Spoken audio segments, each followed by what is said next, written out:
Hoy vamos a hablar o comentar sobre el tema de los abusos sexuales, en específico el maltrato infantil y los abusos sexuales con los niños. Tenemos a una persona que voy a entrevistar, se llama Diana Vítores, es psicóloga educativa y orientadora, es magíster en psicología laboral, directora de espacio educativo con los niños, de los niños líderes, directora de Crianza Fácil para tratamiento con los padres y tiene un consultorio psicológico particular. ¿Qué tal, Diana? ¿Cómo estás? Días. Hola, muchas gracias por invitarme a tu programa. Aquí desde España, estoy hablando, está en Ecuador, en Ecuador.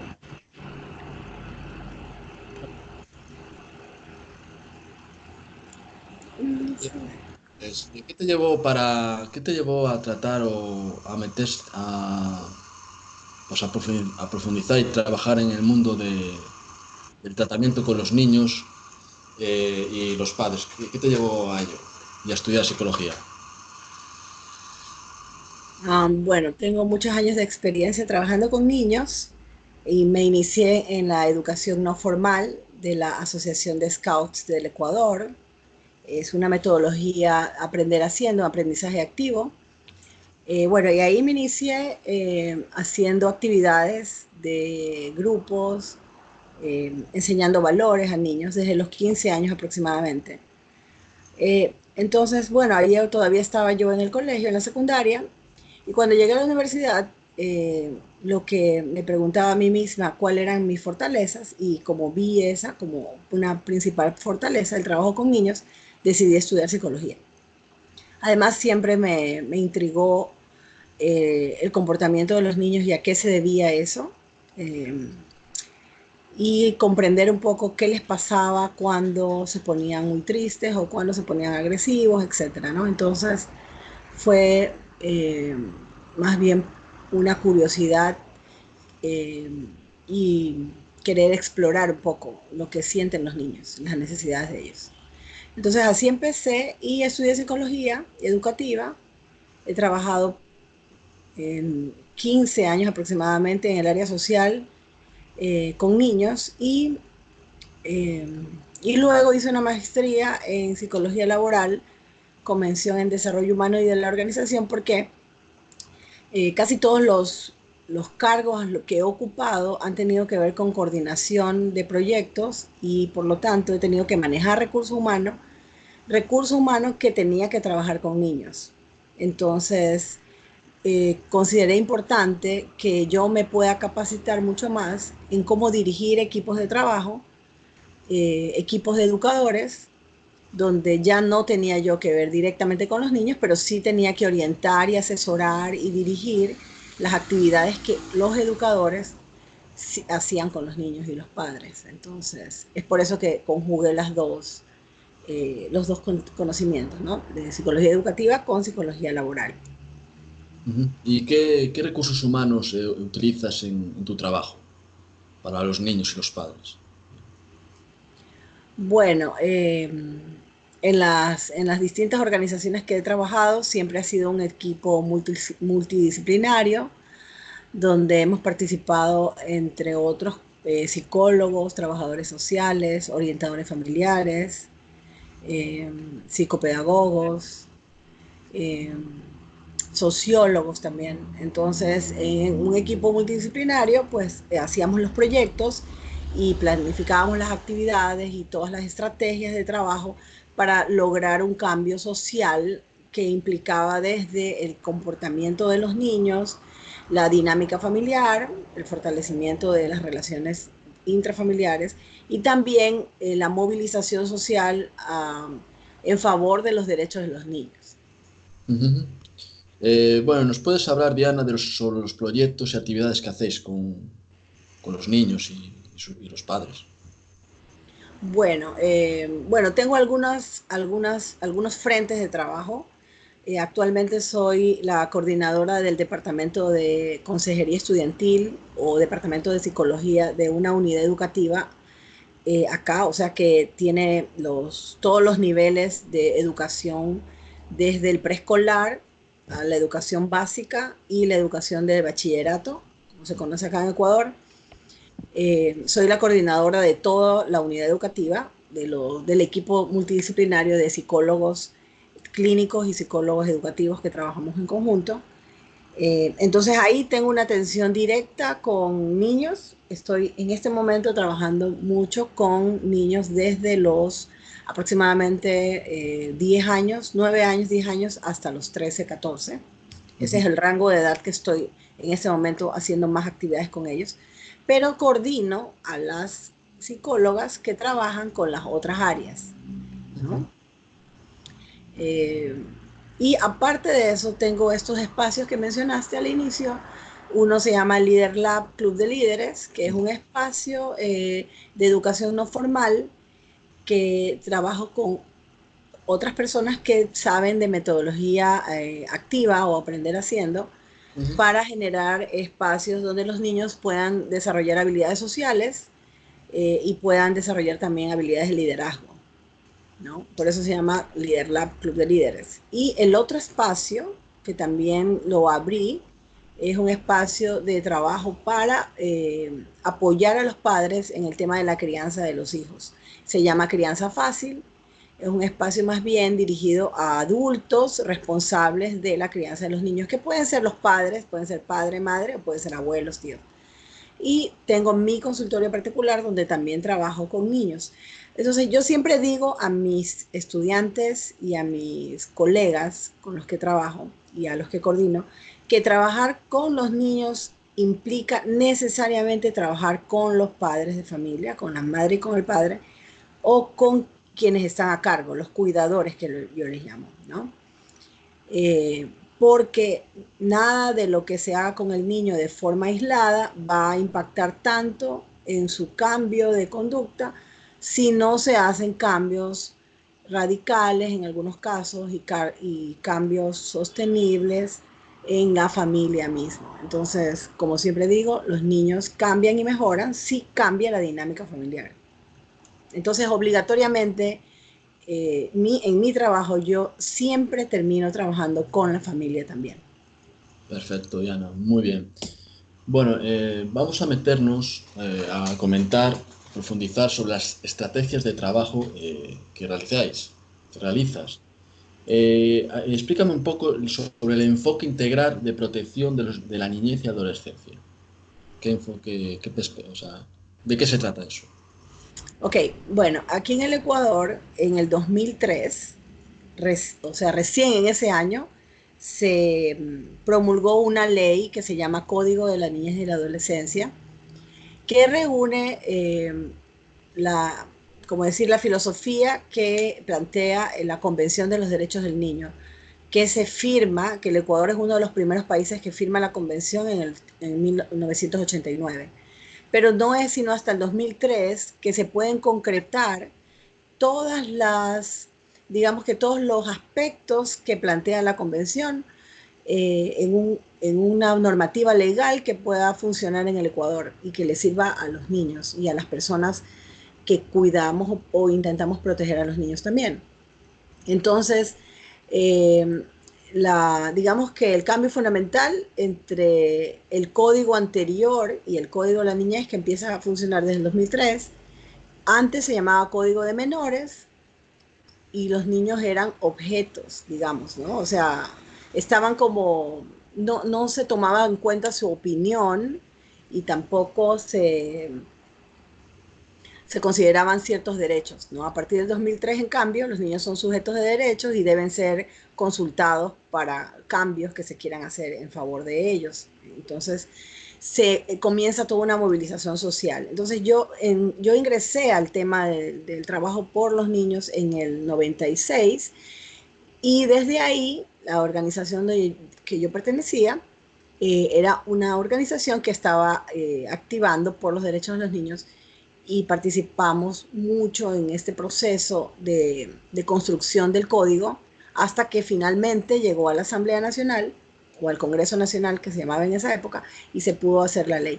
Entonces, lo que plantea el código es que todas las instituciones, tanto del Estado como privadas, tenemos que articularnos de tal manera que creemos un sistema que proteja los derechos de los niños, que garantice que los niños en todos los espacios donde ellos estén y todos los servicios que deberían estar disponibles para ellos funcionen y de manera que sus derechos estén garantizados. Bueno, pero desde el 2003 hasta la fecha, el sistema de protección integral sigue en construcción. Hay cosas que se han avanzado muchísimo en el Ecuador, pero hay otras que todavía no se han avanzado tanto. No porque no hubiera personas o instituciones que querramos hacerlo, sino más bien porque depende mucho de decisiones políticas. Entonces, lastimosamente, pues como que el tema de la población más vulnerable, que son los niños, una de las poblaciones más vulnerables, que son los niños, es como que queda relegada, ¿no? Entonces siempre hemos sido las organizaciones que trabajamos con ellos los que ponemos el tema en el debate y sobre la mesa. Pero bueno, falta todavía que este sistema se articule mejor y bueno, en esa tarea estamos, ¿no? Muy buena labor, muy bien. Bueno, espero que evolucione sobre el tema, el trabajo, y que vaya mejor, obviamente. Claro que sí. Háblanos un poco, Diana, sobre la terapia breve enfocada en soluciones. ¿De qué se trata esa terapia? Ok, bueno, esa terapia es una terapia que es, bueno, aplica una serie de pasos, en realidad tiene 8 pasos. Se trabaja desde las fortalezas del consultante, del paciente, como se lo quiera llamar. Se basa desde ahí, desde las fortalezas, y sobre las fortalezas se construye una creencia nueva acerca de su problema, o sea, de buscar que el paciente vea su problema desde una perspectiva un poco más positiva, positiva no porque solamente lo creemos, sino porque hay unas fortalezas que sustentan, que puedo ver el problema de una manera diferente, donde también yo salgo del rol de víctima y donde yo puedo ser alguien que puede influir sobre mi propia vida y cambiarla. Entonces, tiene algunos pasos, tiene 8 en realidad.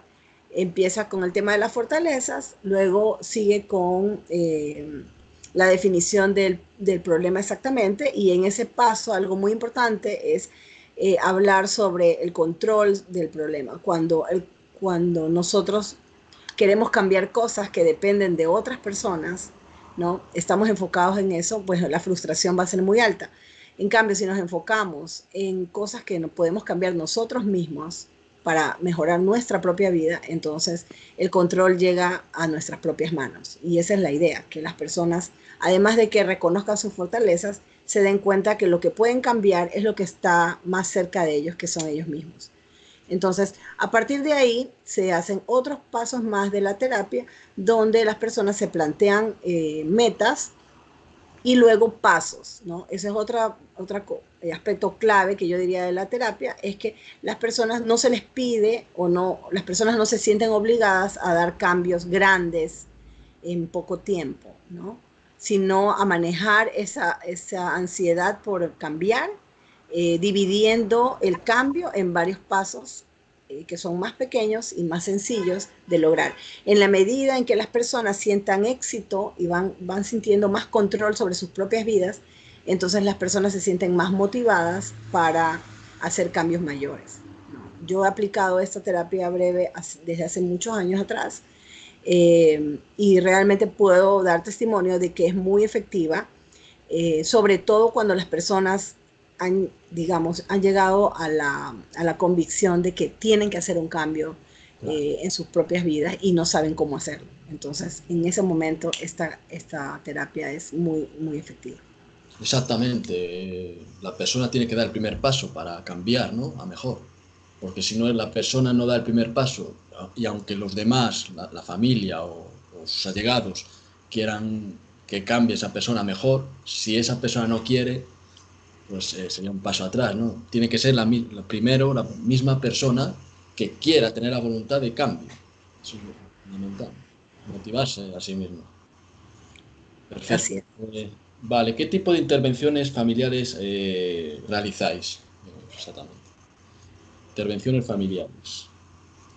Bueno, es que va a depender del caso, ¿no? Lo que se Claro. tiene que hacer en primer lugar es un diagnóstico adecuado de la situación familiar, de la dinámica familiar, de la problemática que está expresando o manifestando la familia. Generalmente hay un síntoma ahí que se puede palpar cuando, generalmente en un miembro de la familia se ve a lo mejor reflejado el síntoma que está pasando algo en la dinámica familiar y dependiendo del problema se hace la intervención. Pero bueno, entre otras cosas se puede aplicar terapia breve enfocada en soluciones, se puede aplicar terapias conductistas, por ejemplo, racional, emotiva, conductual también. Depende, es que va a depender de la situación familiar, ¿no? Pero en todo caso, siempre lo que se procura es que se elimine la culpa y la vergüenza. Por ejemplo, creo que ese es un primer paso fundamental en todos los procesos, es que las familias y las personas, los miembros de la familia, eliminen el tema de que sientan culpa o vergüenza sobre la problemática, sino que se enfoquen en las soluciones y no en recriminarse los posibles causas de problemas, porque en ese círculo, no, de ese círculo que no es positivo, no se sale fácilmente. Entonces hay que trascender de eso y hay que pensar en soluciones y no enfocarse en los culpables, sino en la comunicación, en el estilo de comunicación que han creado y en el tipo de relación que han creado también. Entonces ahí es que se empieza a ver que la dinámica puede ir mejorando y en la medida en que estas familias o estos miembros de la familia comiencen a ver que las cosas van mejorando, así sea de a poco, comienzan a tener más entusiasmo por aplicar las otras estrategias que se les plantean. Vale. Bueno, ayer, Diana, estuviste en un programa de radio hablando sobre el tema de la disciplina positiva. Yo lo Sí, escuché personalmente y la verdad es que es muy interesante y muy práctico a la hora de tratar con las familias y con los niños. sí. La verdad es que hacéis una labor muy admirable. Y Gracias. quería que comentaras un poco qué trata eso sobre la disciplina positiva. ¿Qué es eso?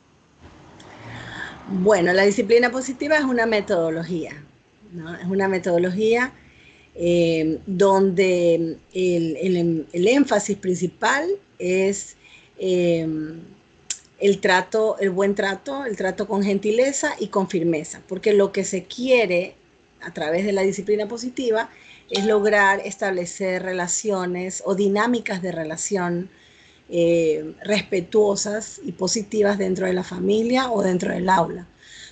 La disciplina positiva es una metodología que se puede aplicar dentro de la familia, pero también se puede aplicar en la escuela, dentro del salón de clases. Entonces, el objetivo es desarrollar relaciones respetuosas, relaciones armónicas o lo que se llama acá una convivencia pacífica y positiva entre las personas, ¿no? Respetando las diferencias y respetando la particularidad y las características individuales. Entonces, como metodología, el énfasis es el respeto mutuo, el trato con gentileza y el establecer con firmeza los acuerdos y que estos acuerdos deben estar pensados no solo en un individuo y el beneficio que puede alcanzar un solo individuo, sino el grupo en general. Entonces, trascendemos la mirada individualista del niño dentro de la familia o del niño dentro del aula y lo llevamos a pensar en la comunidad. Entonces, adquiere un sentido, pasamos de un sentido individualista a un sentido más de comunidad, ¿no? De buscar y pensar en el bienestar de todos. Entonces, por esa razón, los acuerdos a los que se llegan, que se convertirían en los límites o los que se convertirían en las normas a seguir, son límites y normas que son respetuosas, no solamente de mis necesidades propias como individuo, sino también de las necesidades de los otros. Entonces, es así como se crean las mejores relaciones y por lo tanto se crea una disciplina que genera esto. Porque la disciplina está visto, lamentablemente, todavía se ve, al menos acá en Ecuador, como la disciplina como la imposición de reglas o la disciplina como el castigo y el premio o el castigo. Entonces, cuando trascendemos esa idea de disciplina, podemos darnos cuenta que la disciplina es como un valor interno que tenemos las personas para desarrollar nuestras actividades y que esas actividades sean provechosas para mí mismo, pero también para la comunidad. Entonces, por eso me levanto temprano, por eso pago mis impuestos, por eso soy gentil con el resto. Entonces, esa es la disciplina del adulto que deberíamos ser todos, ¿no? Pero eso se va formando desde niños. Entonces, si creamos toda esa dinámica de relación desde pequeños, entonces nos vamos a convertir, o estos niños se van a convertir en adultos respetuosos de la ley porque tienen sentido para ellos. La ley, las normas sociales, etcétera, comienzan a tener sentido porque garantizan mi bienestar, pero también garantizan el bienestar de los demás. Entonces trasciendo mi visión individualista y la veo una visión más comunitaria. Eso es como en resumen lo que busca la metodología de la disciplina positiva, porque es una metodología formativa. Entonces es para mirar a largo plazo. Si se aplica,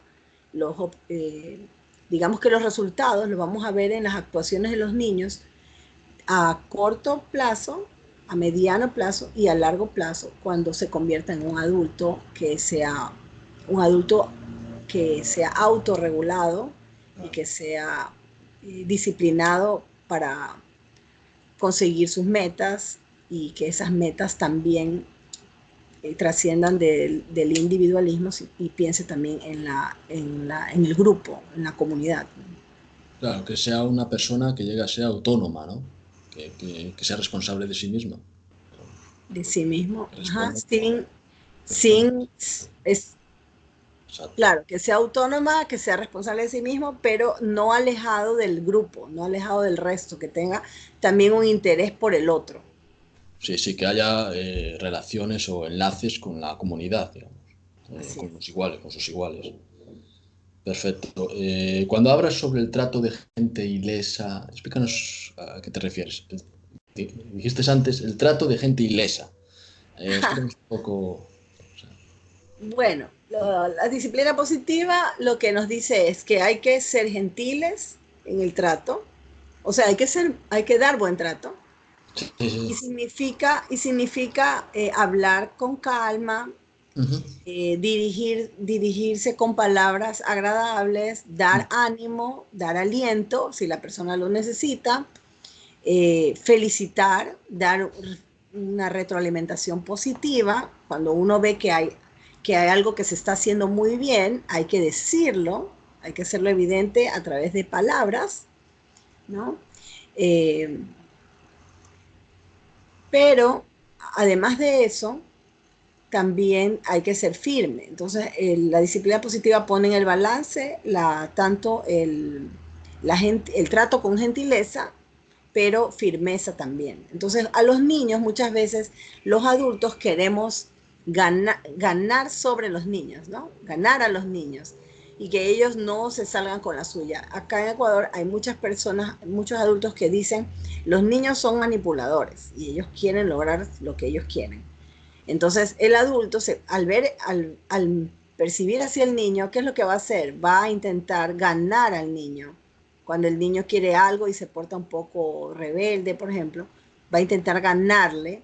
Y al intentar ganar, el adulto lo que va a hacer es imponer una voluntad, Claro. ¿no? En cambio, no hay que ganar a los niños, sino hay que ganarse a los niños. O sea, que es un juego de palabras. No hay que ganarle a los niños, hay que ganarse a los niños. ¿Ganarse cómo? Tratándolos con respeto, tratándolos con dignidad. Yo creo que la disciplina positiva es una metodología que tiene, tiene como una base muy fuerte, a pesar que eh, tal vez algunas personas no lo vean así. Para mí la base muy fuerte de la disciplina positiva son los derechos de los niños, porque habla mucho de respeto a la dignidad del niño. Entonces, como adultos a veces como padres creemos que nosotros podemos hacer con nuestros hijos lo que queremos y ellos nos tienen que hacer caso porque sí, porque soy su papá, porque soy su mamá. Pero nos olvidamos que ese niño tiene una opinión y que preguntarle la opinión no significa que ellos están mandando. Preguntar la opinión significa escuchar activamente sus necesidades y también sus perspectivas, sus percepciones y también, ¿por qué no? Tal vez su creatividad. Entonces nosotros como adultos podemos aprender mucho de los niños, pero no significa que ellos están gobernando o ellos están imponiendo su voluntad, solamente significa que los escuchamos y que los niños tienen espacios donde pueden expresarse.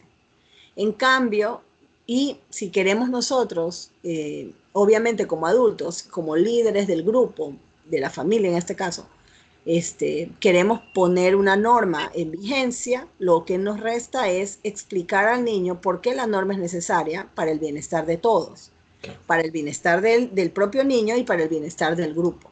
Entonces, en ese momento, eso se vuelve consciente y el niño actúa no por temor, porque va a ser castigado, sino va a actuar por conciencia. Y cuando el niño quiere rebasar el límite, lo que el adulto tiene que hacer es ser firme. Y ser firme significa mantener la palabra. O sea, si dije que no a algo, mantengo el no. Muchos padres se cansan, los niños insisten, insisten, insisten, hasta que el padre termina cediendo. Pero ¿qué pasa? Lo que pasa es que los niños, perdón, o sea, hay una frase acá que decimos en Ecuador, los niños nos miden y miden hasta dónde es nuestra tolerancia. Y ellos se acostumbran y saben, si presiono un poco más, terminará cediendo mi mamá o mi papá, ¿no? O mi profesora. Entonces, si el adulto, pero ahí es como una competencia, si el adulto no entra a la competencia, sino que simplemente con gentileza le es firme y dice, hagas lo que hagas, no va a suceder lo que quieres, porque no es bueno, etcétera. Entonces, el niño va a darse cuenta que el comportamiento inadecuado no lo va a llevar a ningún lado, que lo que tiene que hacer es dialogar. Eso también sirve, el tema este de que los niños puedan expresarse, sirve para prevenir muchos problemas. Porque por lo general, los niños que sufren abusos de otros niños, por ejemplo, el bullying, que está de moda, digamos, o sea, muy visible, se ha visibilizado mucho el acoso escolar, etcétera, o también el abuso sexual, los niños generalmente que les ocurre esto, son aquellos niños que no hablan, son aquellos niños que están callados y tienen temor de decir lo que les pasa.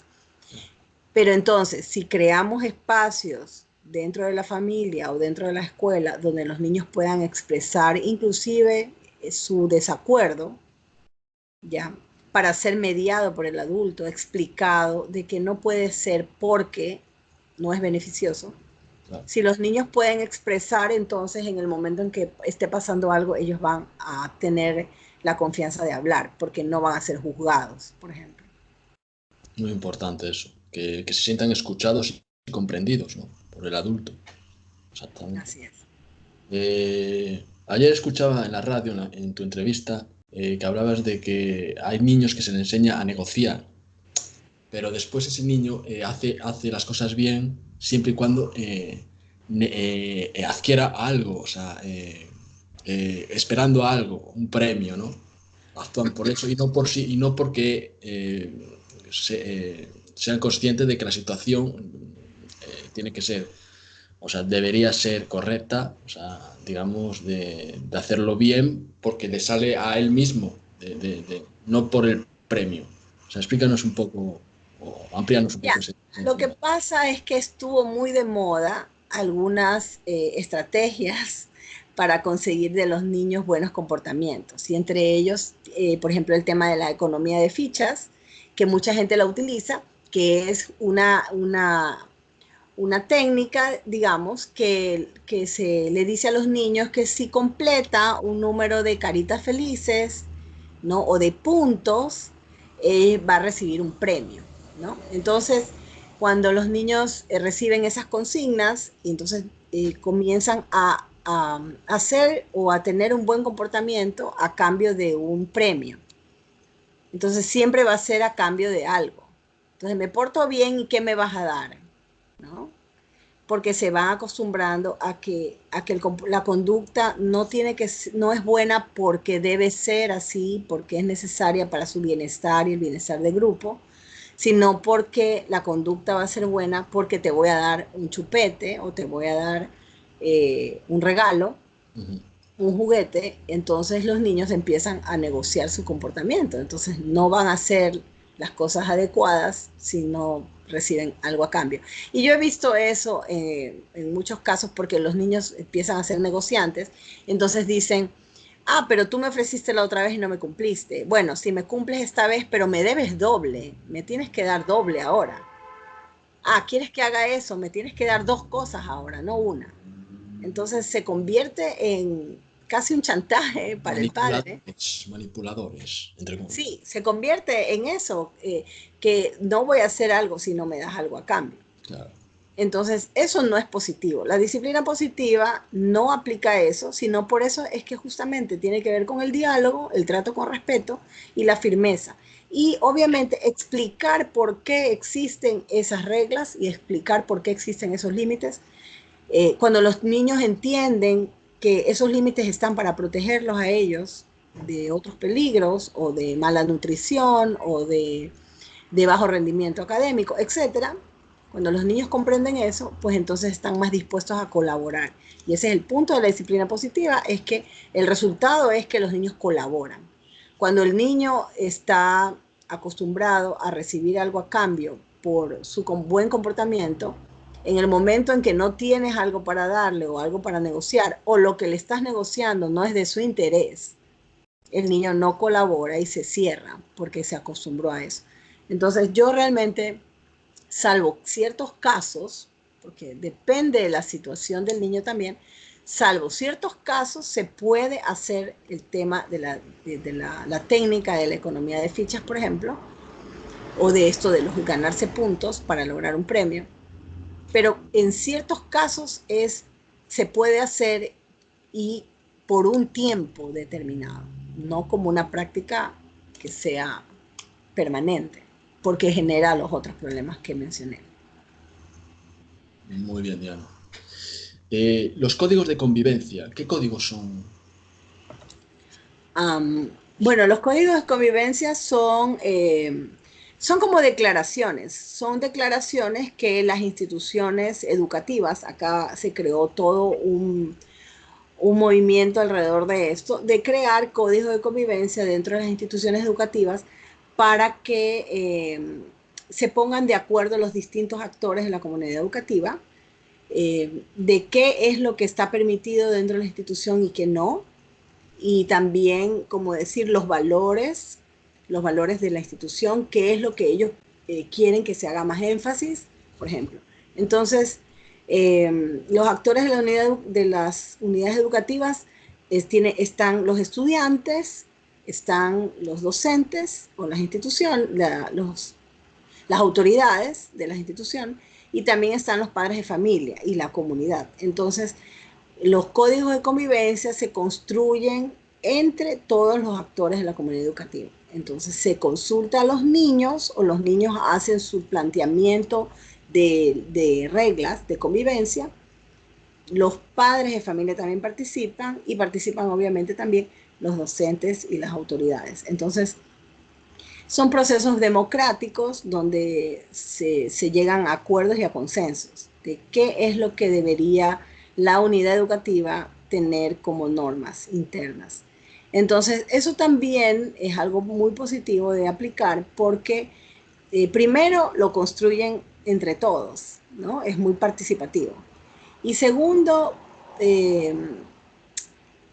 digamos que se convierte en una característica de la escuela, porque cada unidad educativa puede tener un código de convivencia distinto al de la otra. Entonces, tal vez en una institución educativa quieran dar énfasis a ciertos valores, y es muy válido porque es su código de convivencia. Y lo que se dice es que cada año debe revisarse el código como para ver si se actualiza o no. Entonces, ¿qué cosas incluye el código? Por ejemplo, cómo se van a resolver ciertos problemas internos, cuando haya faltas, por ejemplo, alguna situación interna de conflicto, cómo se van a resolver, quiénes van a participar en la resolución del problema, o también el énfasis en los valores, hacia dónde van a ir, eh, es ponerse de acuerdo en cómo quieren vivir la unidad educativa entre todos. Entonces, por eso participan los niños, participan, o sea, los estudiantes, los padres y los docentes. Muy bien. Hablando, porque es el tema de este canal de YouTube, se habla de terapias y tú utilizas mucho, trabajas mucho la terapia de, o sea, manejo de conflictos con enfoque sistémica. Habla un poco de ello. Bueno, bueno, el enfoque sistémico es una forma de ver las problemáticas, ¿no? Ajá. Eh, Cuando aplicamos un enfoque sistémico a los problemas, al análisis de un problema, lo que hacemos es ver de que no son los individuos separados, que hay que analizar el todo, no solo las partes, y que para encontrar una solución tenemos que ver una solución que es compleja. La complejidad es más bien como la teoría de los sistemas o el enfoque sistémico tiene que ver con la teoría de la complejidad. Eh, los problemas sociales no son lineales, entonces no es simplemente porque sacamos un factor ya se soluciona todo. Hay que asumir los problemas con un enfoque integral, con un enfoque sistémico. Entonces, por ejemplo, eh, cuando se median los conflictos con este enfoque, entonces no se señalan culpables ni víctimas ni agresores, por ejemplo. Lo que se busca es analizar por qué se dio la problemática, ¿ya? Y qué tipo de comunicación se había estado dando entre ellos, eh, acuerdos tal vez que no se lograron o no se mantuvieron. O sea, se analiza el todo, no las partes. Ese es el enfoque sistémico. Y tiene algunas reglas, ¿no? Por ejemplo, una del regla del teoría de los sistemas nos dice que si tú afectas a una parte del sistema, a la larga afectas a todo el sistema, porque es como un juego de dominó, una caída de dominó. Cuando una ficha de dominó la mueves, la haces caer, las otras también caen, ¿no? O sea, es Como como, estos se juegos. parece un poco a las terapias de las constelaciones familiares. No sé si tienes Sí, oído hablar de eso. sí, exactamente. Sí. Eso vendría a Mucho ser como un a enfoque. nivel familiar, ¿no? ¿Quién, por ejemplo, sobre todo en las familias, ¿no? ¿Quién es el cabecilla de familia, el responsable? Un poco colocar las piezas según el nivel de responsabilidad. O sea, que no manden los hijos a los padres, sino que sean los padres los que manden, no, sino no que los niños orienten, perdón, no los niños orienten a los padres, sino O que los sea, que la jerarquía. orienten a los niños, exacto, que la jerarquía esté adecuada. Eso es, Así es. Claro. Bueno, entonces, el enfoque sistémico es algo que para mí es transversal. Yo, digamos que mi enfoque es sistémico cuando aplico cualquier tipo de terapia en cualquier tipo de caso. Estoy pensando siempre en el todo. Entonces, cuando veo a un niño o trato a un niño, estoy pensando en su entorno familiar, estoy pensando en sus padres, estoy pensando en su madre, estoy pensando en las relaciones intrafamiliares, en estudiar la dinámica para entender el porqué del comportamiento del niño. Eso es un enfoque sistémico porque intentas ver todos los aspectos que podrían estar influyendo en ese niño, por ejemplo, en mi caso. Si tuviera otro tipo de enfoque, solamente estoy viendo al niño y como si el niño tuviera el problema dentro, él, ¿no? Y solo él fuera el origen y, y el resultado de un problema interno que solo está en él. Pero con un enfoque sistémico lo que tú ves es que hay una afectación de, en las personas, nos afecta mucho nuestro entorno, nos afecta mucho nuestra historia de vida, o sea, en todo eso se conjuga para que se manifieste una conducta, un comportamiento, ¿no? Entonces el enfoque sistémico es algo para mí transversal en toda mi actuación profesional. Entonces tal vez está tan metida que ya no la diferencio. Para mí es el todo. O sea, mi enfoque es sistémico para todas mis actuaciones. Muy bien, Diana.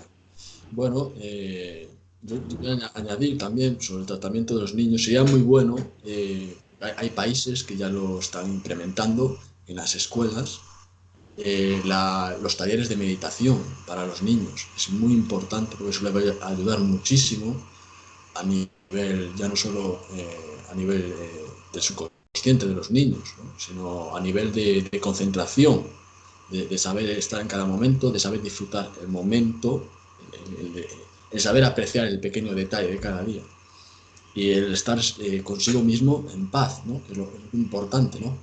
Porque para estar en paz con los demás, primero tiene que sentirse uno en paz con uno mismo, ¿no? No sé si quieres añadir algo más así sobre... Bueno, espera un momento porque sobre los abusos, ¿qué tratamiento le podrías utilizar con el tema de los abusos sexuales de los niños y el maltrato de los niños, sobre todo son los padres hacia los niños, ¿no?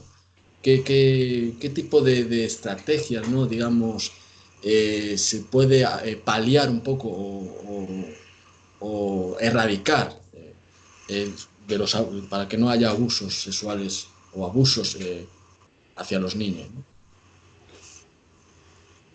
Bueno, de la experiencia que tengo, el tema de abuso sexual cuando se da, por lo general ha habido mucha negligencia familiar, o sea, el niño ha sido dejado como un poco descuidado. No estoy hablando de una violación, que es tal vez un extraño a la familia y que fue un suceso como delincuencial, ¿no? No estoy hablando de eso. Estoy hablando más bien del abuso sexual que se pudiera dar dentro de las propias familias, donde muchas de la estadística dice que en la mayoría de los casos son familiares y conocidos de la propia familia los que hacen este tipo de situaciones contra los niños. Entonces, en ese caso, bueno, la primera herramienta para la prevención es la comunicación y la confianza que el adulto puede generar con su propio hijo, ¿no? O sea, si siempre les digo a los padres de familia y a los educadores con los que trabajo, si el propio padre de familia o madre de familia o abuelo o abuela que crían, porque puede ser un tío, alguien cercano de la familia que está criando al niño, si ellos crían al niño y no conocen al niño, entonces, ¿quién espera que lo conozca? ¿Sí? O sea, esperan que lo conozca la psicóloga de la escuela, la maestra. La maestra no es familia, la psicóloga no es familia. Dentro de la familia, los adultos tienen que conocer a los niños, y me refiero a conocer en el sentido de saber qué piensan, saber qué sienten y conocer su comportamiento también. Porque cuando hay un abuso sexual, los niños cambian su comportamiento. Pero ¿qué pasa? Si no conocemos el comportamiento de nuestros hijos, entonces puede haber abuso sexual y no nos percatamos que ha habido un cambio, ¿sí? Porque no somos conscientes de cómo es nuestro hijo y qué le gusta hacer. Ahora, esa es una cosa. Entonces hay que conocer a los niños, a los hijos, hay que conocerlos. También los maestros, los educadores también tienen que conocer a los niños de su escuela, porque abuso sexual también puede ocurrir en la escuela. A veces muchos casos se detectan en la escuela, porque hay niños que tienen más confianza con el profesor y le cuentan al profesor lo que le está pasando, no le cuentan a la mamá. Porque la mamá o el papá a veces reaccionan o sobre reaccionan, ¿no? Son muy reactivos frente a las cosas que los niños les plantean, y los niños tienen miedo. Entonces tienen miedo de contar al papá y la mamá porque piensan que el papá y la mamá van a reaccionar muy mal. Claro. Entonces, como culpabilizan y avergüenzan, entonces los niños deciden no contar. Gracias a Dios, si tienen un buen maestro, el niño puede contarle al maestro lo que está sucediendo y se detecta la situación. Entonces, comunicación, diría yo, conocer a los niños, ¿no es cierto? Y también evitar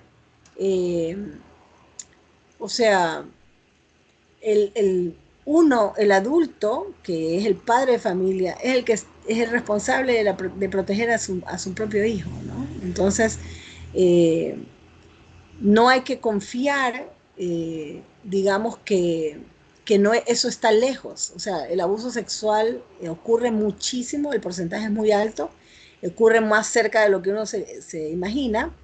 El depredador sexual está muy cerca, más cerca de lo que uno se imagina, ¿no? A veces dentro de la propia casa.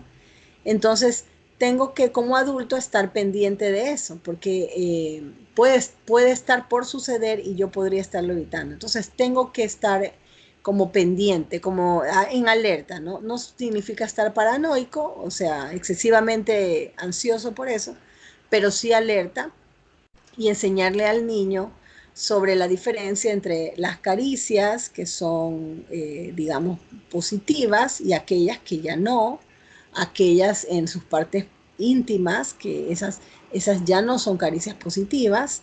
El hecho de guardar secretos también, no es bueno digamos, que criemos a nuestros hijos diciéndoles, este es un secreto entre tú y yo, etcétera, porque eso lo utilizan y dejar siempre la puerta abierta al diálogo. Eso es como temas preventivos. Ya para tratar casos de abuso sexual, bueno, hay algunas técnicas, entre ellas pues la terapia de juego terapéutico, donde el niño a través del juego saca lo que tiene en su interior y lo manifiesta en el juego. Entonces juega la situación que ha tenido, también a través de los dibujos, ¿no? Los dibujos son muy decidores, a veces se descubren cosas por los dibujos, el juego, y también la terapia de reducción del trauma. Hay algunas terapias que sirven para reducir el trauma psicológico que se pueden utilizar en esos casos. Lamentablemente, el abuso sexual, cuando se da en los niños, y si este abuso sexual tiene cierta frecuencia, o sea, es constante, por ejemplo, durante un periodo de tiempo, la teoría nos dice que puede llevar a una disociación, o sea, a dividir la personalidad en dos o en varias. Entonces, ya cuando sucede eso, el tratamiento tiene que darse, necesita ayuda, porque, porque nuestro cerebro solamente puede tolerar eh, digamos que puede tolerar un porcentaje de estrés, ¿ya? Luego de eso, si se sobrepasa el porcentaje de estrés que puede tolerar nuestro cerebro, entonces la forma de sobrevivir de nuestro cerebro es partir nuestra conciencia en dos, ¿no? Para que el suceso traumático le pase a una porción y en la otra porción no. Más o menos, ¿no? Entonces, en realidad, esta división de la personalidad es un acto, digamos, de nuestro cerebro de supervivencia, pero si esto es permanente, se vuelve algo constante, es muy frecuente, eh, entonces sí puede llevar a que no se vuelva a unificar, no se vuelva a integrar, Claro. ¿no? Y se quede dividido. Ahí, Entonces ahí necesita terapia. tenía a lo mejor trastornos de esquizofrenias y cosas o sea, de trastornos psicopatológicos, ¿no?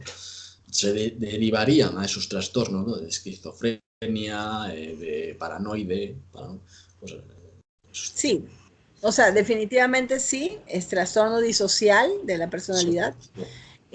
No esquizofrenia exactamente, porque la esquizofrenia está relacionada, según la ciencia, está relacionada más bien a factores más genéticos, pero sí al trastorno disocial, que se debe a un hecho traumático, especialmente abuso sexual. Pero bueno, en todo caso, eso necesita terapia, y hay algunas terapias que se pueden utilizar para disminuir o elaborar el suceso evitar traumático. los trastornos, ¿no? Para poder evitarlos en un futuro, cuando sea adulto, pues tener esos trastornos psicopatológicos. Así es, para poder prevenir que eso no se genere en un individuo, ¿no? Sí, claro. Muy bien, Diana. Bueno, pues déjanos tus datos para que te conozcan un poco más.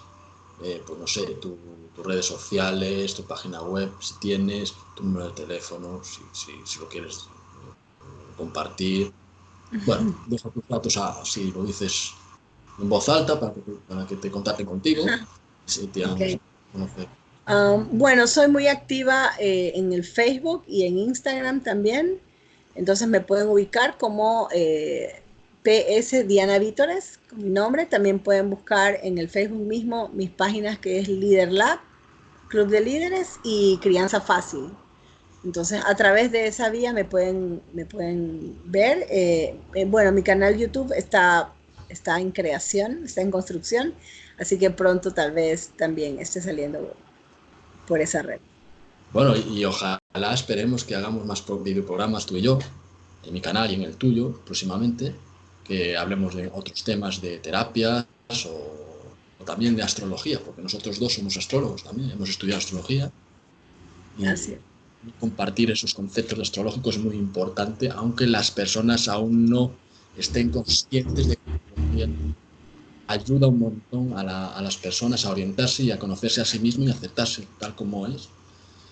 Muy bien, Diana, pues vamos a finalizar el programa y, y bueno, espero que os haya gustado a todos los oyentes y sin más, también recordaros que nada es casualidad, todo es causalidad y os mando un fuerte abrazo. Hasta la próxima.